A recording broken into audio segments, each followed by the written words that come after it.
উপস্থিত আছেন উনি আমাদের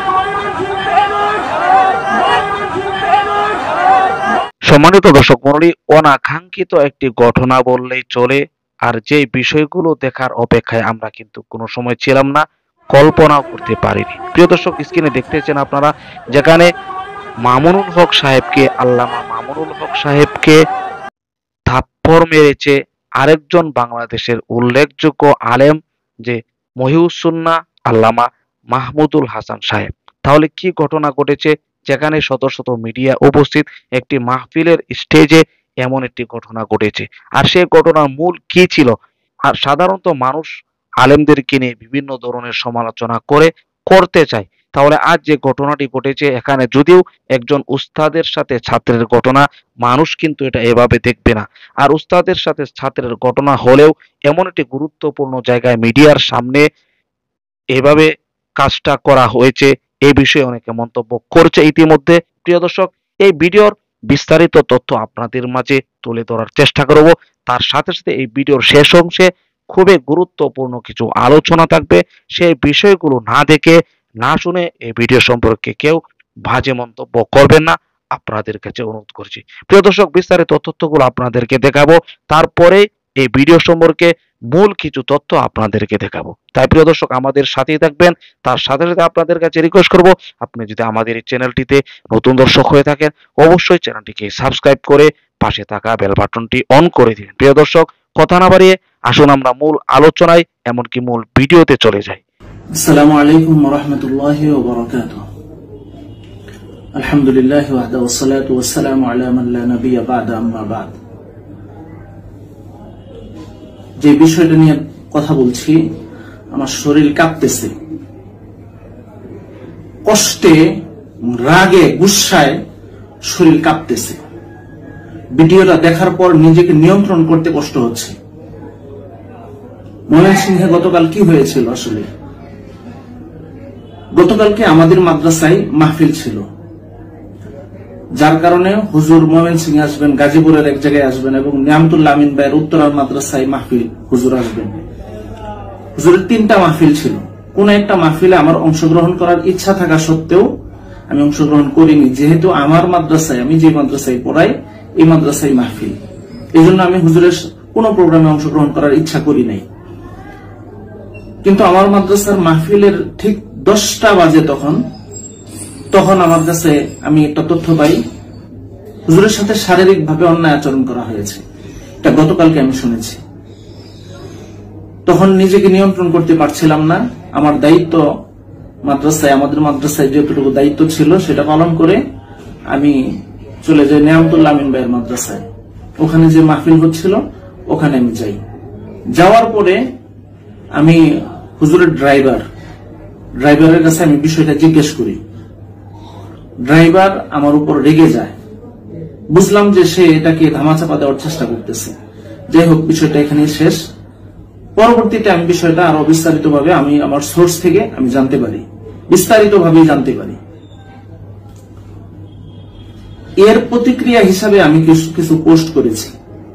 আসলে ঘটনাটা হলো, গতকালকে মামুন সাহেবের আসরের নামাজের পরে মাহফিলে আসরের নামাজের পরে ময়মনসিংহে বয়ান করার কথা, কিন্তু হুজুর যেতে যেতে মাগরিব হয়ে যায়। ওখানে নামাজ পড়েন। নামাজ পড়ার পরে ঠিক ওই সময়টাতে নামাজের পর দারুল উলুম দেওবন্দের প্রধান মুফতি হাবিবুর রহমান খায়রাবাদী হাফিজাহুল্লাহ উনি বয়ান করেন। খুব অল্প সময় বয়ান করেন, 10 মিনিট বা 15 মিনিট এই সময় বয়ান করেন। তখন শাইখকে, মাওলানা মামুনুল হক সাহেবকে স্টেজে ওঠানো হয়। তিনি উঠেন, হুজুরের নাম ঘোষণা করা হয়। হুজুর চেয়ারে বসতে বসতে মাহমুদ সাহেব তখন সেই স্টেজে উঠেন। ওঠার পরে যত ক্যামেরা আছে, এই ক্যামেরা নিয়ে বিশাল একটা হুলস্থুল কাণ্ড তিনি ঘটান। অথচ ওই সময়ের মধ্যে ময়মনসিংহের সমস্ত পর্যায়ের শীর্ষ ওলামায়ে কেরাম সকলে উপস্থিত। এমন সময় তিনি এই কাজগুলো ঘটান। তিনি এমন একটা আচরণ করেন, মনে হয় যেন বাংলাদেশে উনি ছাড়া আর কোনো আলেম নাই। উনার ফতোয়াই একমাত্র ফতোয়া, আর কোনো ফতোয়া চলবে না। উনি একমাত্র এই দেশের একজন আলেম, আর কোনো আলেম নাই। তিনি প্রত্যেকটা মজলিসের মধ্যে এমন আচরণ করে থাকেন। এটা আমি একাধিকবার নিজের স্বচক্ষে আমি দেখেছি। যাই হোক, তখন ক্যামেরাগুলো সবাই যখন মাহমুদ সাহেবের সাথে, মামুন সাহেব তখন বলতে থাকেন যে ক্যামেরা নামিয়ে ফেলেন, তখন তারা ক্যামেরা নামিয়ে ফেলে। মামুন সাহেব যখন বলছেন তখন ক্যামেরাগুলো সবাই নামানো শুরু করে। তখন কয়েকটা স্ট্যান্ড দাঁড়ায় আছে, এগুলো দেখেও মাহমুদ সাহেব তার আচরণটা তিনি নিয়ন্ত্রণ করতেছেন না। তখন মামুন সাহেব নত হয়ে বলতেছেন যে এখন আর ভিডিও হবে না, এগুলো স্ট্যান্ড দাঁড়িয়ে আছে এমনি। এই কথাটা যখন বলতে গেছেন নমনীয় হয়ে, তখনই গালের মধ্যে চড় মারে। আর কোনো ঘটনা ছিল না। পরে আপনি খেয়াল করবেন, আপনি খেয়াল করে দেখবেন এখানে পরে এটাকে নর্মালাইজড করার জন্য, এটাকে স্বাভাবিকরণের জন্য মামুন সাহেব তার হাতটা মাহমুদ সাহেবের দিকে বাড়িয়ে দেন, যেন মুসাফা করতে পারেন। হুজুর হাত ধরার চেষ্টা করেন, আপনি ভিডিওতে খেয়াল করবেন, হাত ধরার চেষ্টা করেন, কিন্তু মাহমুদ সাহেব হাতটা মিলান নাই। মামুন সাহেব এটাকে নর্মালাইজ করার জন্য চেষ্টা করেছেন, কিন্তু তার হাতটাও মিলান নাই। তিনি পাবলিক প্লেস, এই জায়গার মধ্যে তিনি এই আচরণটা করেছেন।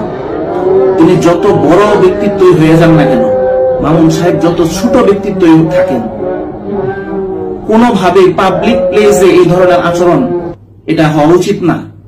এটা অন্যায়, এটা জুলুম, কোনোভাবে এটা মেনে নেওয়া যায় না। আর মামুন সাহেব এমন একজন ব্যক্তি, সারা বাংলাদেশের মধ্যে হাফিজ হুজুরের পরে সাধারণ মানুষের মধ্যে, প্রসিদ্ধ আলেমের মধ্যে একমাত্র ওয়ান পিস, কৌমি অঙ্গনের মধ্য থেকে একমাত্র ওয়ান পিস। মাহমুদ সাহেবকে সাধারণ পাবলিক চিনেন না, মামুন সাহেবকে চিনেন। আর তিনি কি আচরণটা করলেন, আমাকে বিকালের আগে, আসরের নামাজের আগে আতাউল্লাহ আমিন ভাই আমাকে ফোন দিলেন, ফোন দিয়ে আমাকে শাসালেন। আমি কেন এই ধরনের পোস্ট করতেছি, আতাউল্লাহ আমিন ভাই আমাকে শাসিয়েছেন, এগুলো যেন না করি, তিনি আমাকে এই কথা বলেছেন। কিন্তু আমি তো ঘটনাটা শোনার পরে আমি নিজেকে নিয়ন্ত্রণ করতে পারতেছি না। এখন যখন ভিডিওটা দেখলাম, ভিডিওটা দেখার পরে এখন আমার কোনোভাবে আমার শরীর কাঁপতেছে। হয়তো আমাকে মামুন সাহেব এই জন্য শাসাবেন, আমি জানি, হয়তো সাহেব আমাকে শাসাবেন, এটা আমি জানি, হুজুর ধমক দিবেন, এটাও আমি জানি। কিন্তু আমরা যারা আছি, হুজুরকে ভালোবাসি, আমাদের আসলে ভালোবাসার কাছে কোনো নিয়ন্ত্রণ থাকে না। এখানে এটা বিবেকের বিষয়।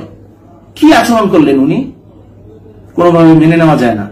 আমি আগেই বা হুজুরের সাথে যোগাযোগ করার আগেই আমি হুজুরের কাছে মাপ চাই যে আমি নিয়ন্ত্রণ করতে পারলাম না, এই জন্য আমি ব্যাখ্যাটা দিলাম, আগে থেকে আমি মাপ চেয়ে নিলাম। প্রিয় দর্শক, এখানে বক্তব্যটি শুনলেন যেখানে তিনি নিজে উপস্থিত ছিলেন এই ঘটনার মূল, আর ওনারা এই মাহফিলটি করেছেন, তখন যার বক্তব্য শুনেছেন, যেহেতু তারা এই মাহফিলটি করেছেন, এই ঘটনার বিস্তারিত তথ্য কিন্তু তুলে ধরেছেন। তিনিও অনেক মনক্ষুণ্ণ হয়েছেন, কষ্ট পেয়েছেন, কষ্টের সাথে কিন্তু কথাগুলো বলেছেন। প্রিয় দর্শক, এখানে আল্লামা মাহমুদুল হক সাহেব, এমনকি মামুনুল হক সাহেবকে নিয়ে মন্তব্য করার মতো আমাদের যোগ্যতা নাই, এমনকি সাধারণ মানুষের তো আরো নেই। কিন্তু যে ঘটনা ঘটেছে এ বিষয়ে সমালোচনা হবে বিদায় আপনাদের মাঝে এই ভিডিওতে এই বিষয়গুলো তুলে ধরা। প্রিয় দর্শক, উলামায়ে কেরামদের ভিতর কোনো সমস্যা হলে, এমনকি তাদের ভিতরে কোনো তর্ক বিতর্ক হলে তারাই এটা সমাধান করবে। সাধারণ মানুষ এ বিষয়ে কোনো কথা বলা কোনোভাবে উচিত হবে না, এমনকি বিষয়টি অন্যায় হবে। আজ যে ঘটনা ঘটেছে এখানে, যদিও আল্লামা মাহমুদুল হাসান সাহেবের পক্ষের যারা, তারা যদিও বলতেছে একজন উস্তাদ তার ছাত্রকে শাসন করতেই পারে, কিন্তু মানুষ কিন্তু বিষয়টি এভাবে দেখছে না, দেখছে ঠিক অন্যভাবে। কারণ অনেকে কিন্তু আগে থেকে সমালোচনা করছে যে আল্লামা মাহমুদুল হাসান সাহেব আওয়ামী লীগের দালাল, এভাবে অনেক কথা বলতো। এটা আমার নিজের মুখের কথা না, কিন্তু আমরা তাকে শ্রদ্ধা করি, সম্মান করি, একজন বাংলাদেশের বরেণ্য উল্লেখযোগ্য একজন আলেম, এমনকি যার সাথে ঘটনা হয়েছে তিনিও শাইখুল হাদিস ইবনে শাইখুল হাদিস, অর্থাৎ তিনিও উল্লেখযোগ্য একজন বিখ্যাত আলেম। যেহেতু তাদের ভিতরে ঘটনা ঘটেছে, এই সমস্ত বিষয় নিয়ে সমালোচনা করার যোগ্যতা আমাদের নাই, এমনকি আমরা করাটা উচিতও হবে না।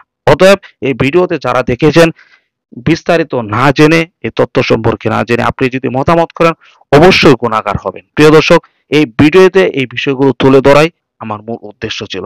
প্রিয় দর্শক, এই বিষয়ে যদি আরো কোনো গুরুত্বপূর্ণ তথ্য থাকে পরবর্তী ভিডিওতে আপনাদেরকে জানিয়ে দেব। সে পর্যন্ত ভালো থাকুন, সুস্থ থাকুন, আবারও দেখা হবে পরবর্তী ভিডিওতে।